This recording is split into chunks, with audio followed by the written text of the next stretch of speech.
Continuamos. A punto con Juan Carlos Fernández. Amigos míos, y gracias al patrocinio de Solquiven, especialistas en limpieza, es nuestra reflexión del día de hoy. Reflexión de hoy.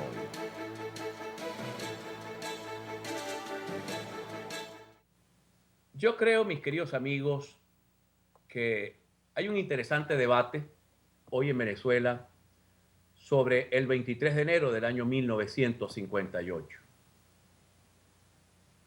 Unos tratan de atribuirse la representación política de esos hechos y otros tratan de atribuirse de igual modo la representación política de esos hechos. El 23 de enero del año 58 fue destronada la última dictadura anticomunista que hubo en Venezuela. Creo que fue, además de la de Gómez, sí, la segunda dictadura anticomunista abierta, que pertenecía al esquema latinoamericano llamado la Internacional de las Espadas, que plagó de dictaduras militares a América Latina para detener el avance del proceso cubano que pretendía entrar en Latinoamérica con las guerrillas locales alimentadas e influenciadas por el modelo cubano.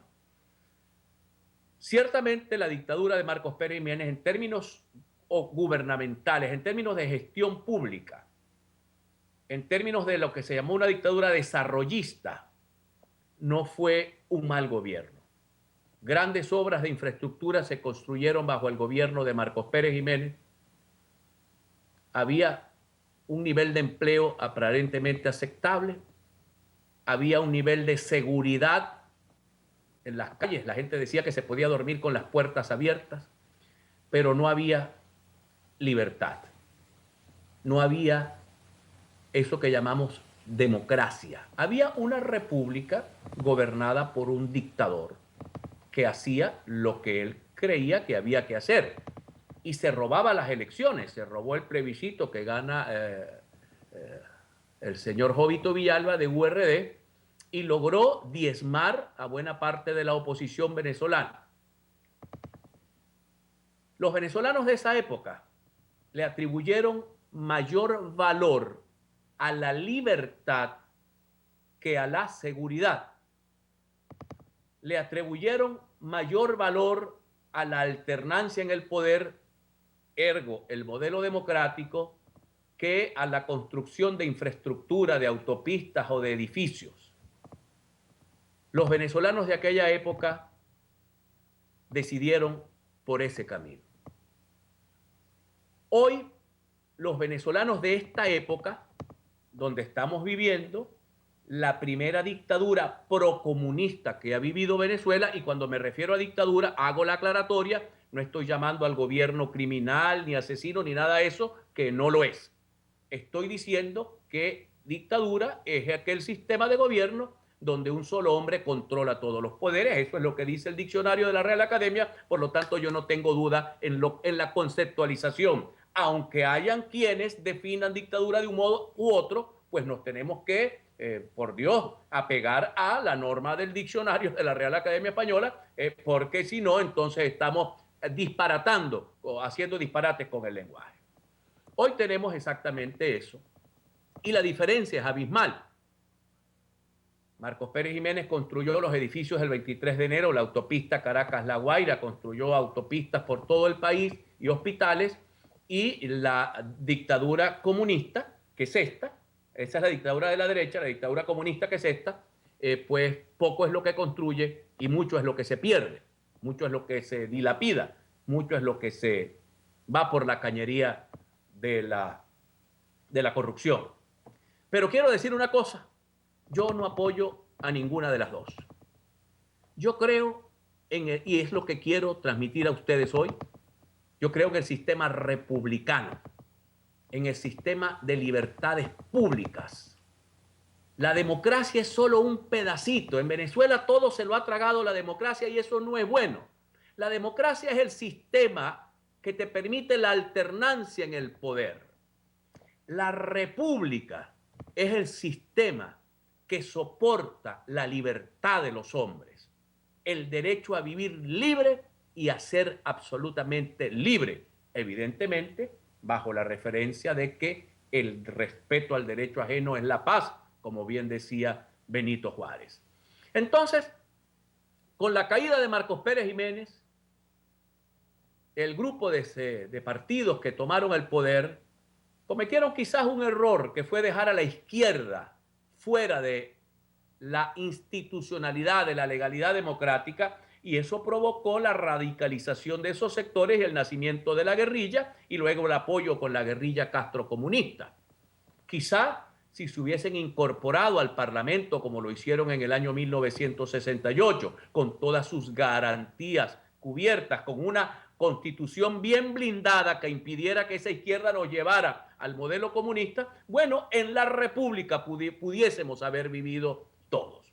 Pero el modelo que se logró en base al llamado pacto de punto fijo, que era necesario un pacto en aquel momento, que era absolutamente necesario construir un acuerdo político que le pusiera un parado a los golpes de Estado y a las intentonas de los militares de apoderarse del poder permanentemente en Venezuela. Esas cosas a los venezolanos se nos han olvidado. Los venezolanos perdimos la percepción, quizás por los muchos errores que se cometieron desde el primer gobierno de Pérez, pasando por Jaime Luchinchi, Luis Herrera, Caldera II, Pérez II. Bueno, Pérez II creo que intentó remendar el capote, pero ya no había mucho que hacer. Necesitaba otras cosas para poder poner en marcha esos planes que nos llevaron a un crecimiento del 9% del Producto Interno Bruto en el primer año. Pero en todo caso, la segunda parte del pacto de punto fijo acabó con el pacto de punto fijo y nos condujo a que los venezolanos nos pusiésemos a pensar que un hombre fuerte, que un hombre de uniforme podía sacarnos del atolladero, y los venezolanos cometimos el error de volvernos a hundir en el atolladero, esta vez en el atolladero de la izquierda no democrática o de la izquierda neocomunista. Así que fueron 40 años apenas de experimento democrático que los venezolanos no supimos valorar, que nos emborrachamos de una riqueza que no existía en la práctica, porque llegamos a tener 70% de gente viviendo en la pobreza y en la miseria. Por lo tanto, lo poco que había se lo repartían unos pocos. Los pocos de antes, que eran la cúpula podrida de antes, que hoy es la misma, con otros nombres, cúpula podrida de ahora, que se reparte lo que debe invertirse para crear condiciones que pudieran fomentar la prosperidad entre todos. Pero, insisto, tengo la sensación de que una parte de la población venezolana, igual que aquella población que apoyó a Pérez Jiménez, poco valora la libertad. Prefieren la protección del Estado todopoderoso, que llegue con la bolsita de comida, que llegue con la limosna, que llegue con el darme un poquito, y con eso yo siento que estoy siendo atendido. Pues no, el valor de la libertad es mucho más allá que eso.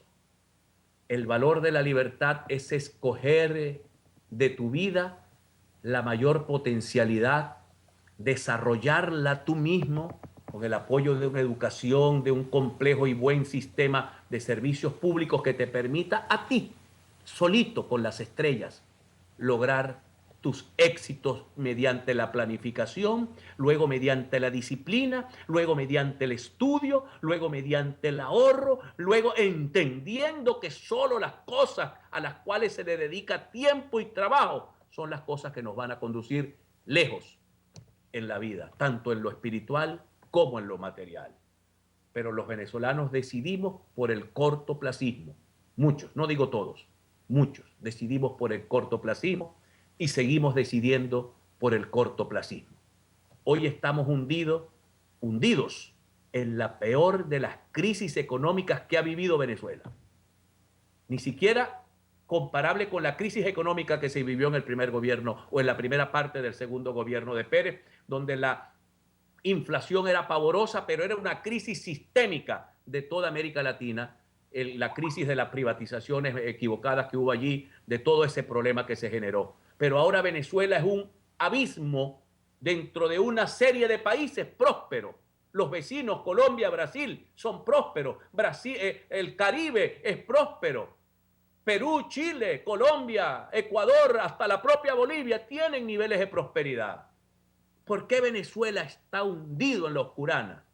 Bueno, porque tenemos un terrible gobierno que cogió para la izquierda radical, que miró para Cuba en vez de mirar para Finlandia. Pero también tenemos un pueblo que en buena medida se acostumbró a que le pongan las cosas en la mano. Y eso, mis queridos amigos, nos ha hecho retroceder como nación. Digo todas estas cosas como una reflexión en alta voz, como una necesidad de que nos miremos en el espejo y pensemos qué queremos para nosotros y para nuestros hijos y cómo vamos a luchar para conseguirlo. Y no escribir una cartica para que pase el político de turno a ver si me levanta la mitad de la pared de la casa o si me ayuda a reparar el techo. Un pueblo que vive de la limosna es un pueblo esclavo del propio gobierno. Es un pueblo que jamás va a poder inspirarse y disfrutar, ni siquiera entender el significado de la libertad. Y creo que eso hoy nos hace falta mucho a nosotros, los venezolanos. Identificamos, mis queridos amigos. Ya regresamos. Ya regresamos. A punto con Juan Carlos Fernández. Voy a hablarles de Red de Medios Cargo. Red de Medios Cargo es la empresa de envíos de Estados Unidos a Venezuela de mayor desarrollo. Usted puede comprar, ahora que va a salir la Gaceta Oficial en los próximos días, donde ya vuelven los cupos a estar activos, usted puede comprar el televisor, el teléfono, la laptop, la tablet, lo que usted necesita y enviarlo a Venezuela con Red de Medios Cargo. Llámelos al 788-4002, 788-5426 o visite su página web www.reddemedioscargo.com. Y quiero hablar de San Francis Care. San Francis Care es cuidado.